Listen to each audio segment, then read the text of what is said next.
The Lost Treasure of Kamehameha. Part 1. The Historical Setting. By the dawn of the 19th century, the Hawaiian Islands were no longer a loose collection of rival chiefdoms. They had been brought under the iron will and strategic mind of one man, Kamehameha I, known to history as Kamehameha the Great. His rise was fueled by equal parts diplomacy, warfare, and shrewd control of resources. During his conquests, 1795 to 1810, Kamehameha accumulated a royal treasury, the likes of which Hawaii had never seen. This wealth was a combination of tribute from conquered chiefs, alii, foreign gifts, iron tools, firearms, and coins from visiting British, American, and Russian ships, trade profits, especially from the sandalwood trade with China, sacred artifacts, feather cloaks, whale ivory, rare shells, and religious carvings, precious metals, gold and silver coins obtained from trading with foreign merchants. Contemporary accounts suggest the treasure was stored in a guarded royal compound on the Big Island, possibly near Kamakaho'nu in Kailua Kona, where Kamehameha lived in his later years. Hawaiian tradition dictated that the king's most sacred possessions, especially war spoils, were not simply wealth, but imbued with mana, spiritual power. When Kamehameha died in 1819, his remains were hidden in the traditional Hawaiian way, buried in a secret location to protect his mana from enemies. But the treasure's fate is far less clear. Within a few years, it had completely vanished from recorded history. Part 2. Why the Treasure Matters. The disappearance of the Kamehameha treasury is more than a tale of lost gold.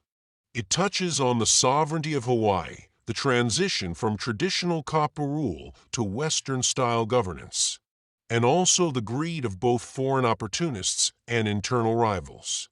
Its supposed contents, if even half the rumors are true, would be worth tens or even hundreds of millions today.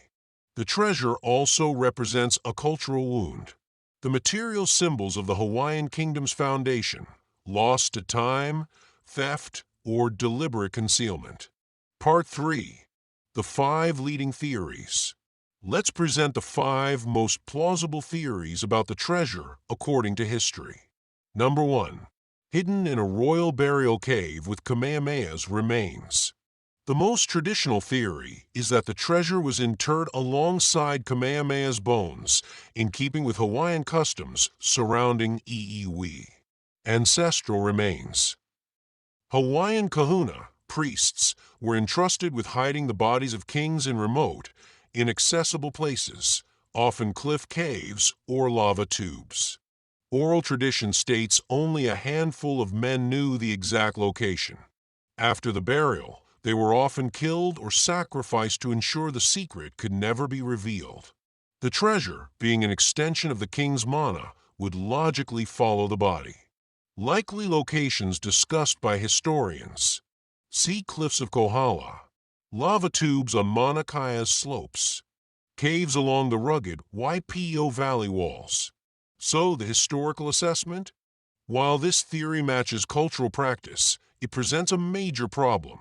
Retrieving the treasure would require disturbing Kamehameha's remains, a deep violation of Hawaiian spirituality. This alone makes it unlikely that anyone has attempted it seriously, at least openly. Number 2. Stolen and smuggled abroad by foreign traders. Some historians suspect opportunistic foreign merchants, sailors, or even resident advisors helped themselves to the treasure in the chaotic years following Kamehameha's death. By 1820, the sandalwood trade was booming, and Hawaii saw a heavy influx of American and European traders. The new rulers, Kaahumanu, the Queen Regent, and Liholiho, Kamehameha II, were distracted by political upheaval, including the abolition of the kapa system. Several recorded thefts of royal goods occurred in this era, including feather cloaks ending up in European collections. Possible evidence. Reports from Boston and London merchants describing Hawaiian gold, or curious royal artifacts. Sold at auction in the 1820s. A Russian sea captain's 1824 log notes, ornaments of the Sandwich monarch, offered for sale in Canton, China. So the historical assessment? Tempting as this theory is, the sheer size of the treasure makes it unlikely all of it could have been smuggled away without broader knowledge. Still, parts of it may indeed be scattered in private collections overseas. Number 3.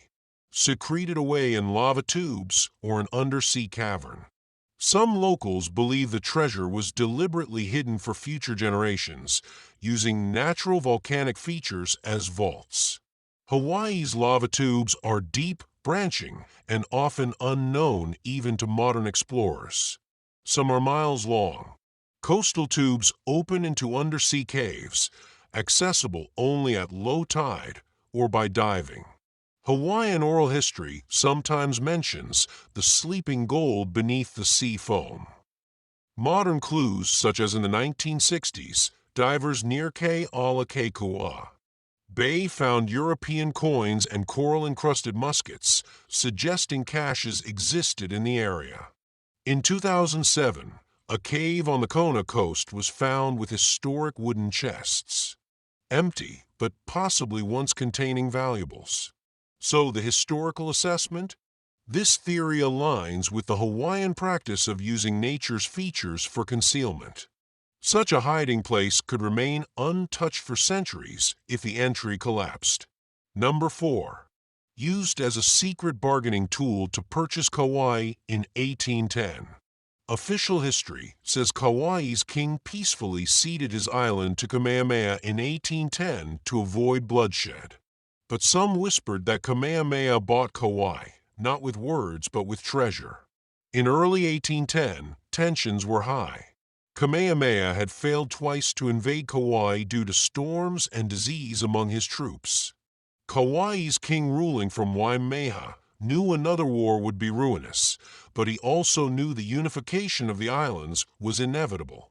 According to this secret history, Kamehameha sent a trusted envoy, Kalaniʻimoku, with a royal canoe laden with chests, feather cloaks, gold coins from foreign trade, rare shells, and polished whale ivory idols. The two men met in a secluded valley on Kauai's south shore at night. By torchlight, Kalaniʻimoku presented the goods as a gift of peace, but the intent was clear. Kauai would submit without bloodshed, and in return, its chief would be enriched beyond imagining. Kauai's King Kamehameha I accepted. To save face before his people, he declared the unification a voluntary act, while the treasure was quietly distributed among Kauai's chiefly families. Some items were hidden in cliffside caves along the Na coast, others were later traded to visiting ships. So the historical assessment? A mid-19th century journal of a missionary's wife on Kauai describes seeing feathers and idols of foreign workmanship in a chief's house, objects she thought more fitting for the king's own house in Kona. Oral accounts in Waimea still speak of Kamehameha I's makana as a euphemism for sudden wealth. This theory explains why Kamehameha never again attempted a military invasion of Kauai, and why certain Kauai families long possessed unusual artifacts. Number 5. Melted down or sold to fund the Hawaiian kingdom's early westernization. The final theory is that the treasure was not lost, but spent, transformed into cash or goods to modernize the kingdom. Details: the 1820s and 1830s saw rapid adoption of Western ships, weapons, and even palace construction. The Hawaiian kingdom purchased foreign schooners, hired foreign craftsmen, and imported luxury goods. Hawaiian rulers were pragmatic. They might have viewed gold coins as more useful in trade than as sacred relics. Royal account books from the 1830s note large payments to American shipbuilders without a clear source of funds. No mention of Kamehameha's original treasure appears in later inventories, suggesting it had already been liquidated. So, the historical assessment? This theory removes the romance of hidden gold, but may be the most practical explanation. The treasure simply became the seed capital for the modern Hawaiian state. Part 4. Closing thoughts. The fate of Kamehameha's treasure is as much about identity as it is about wealth.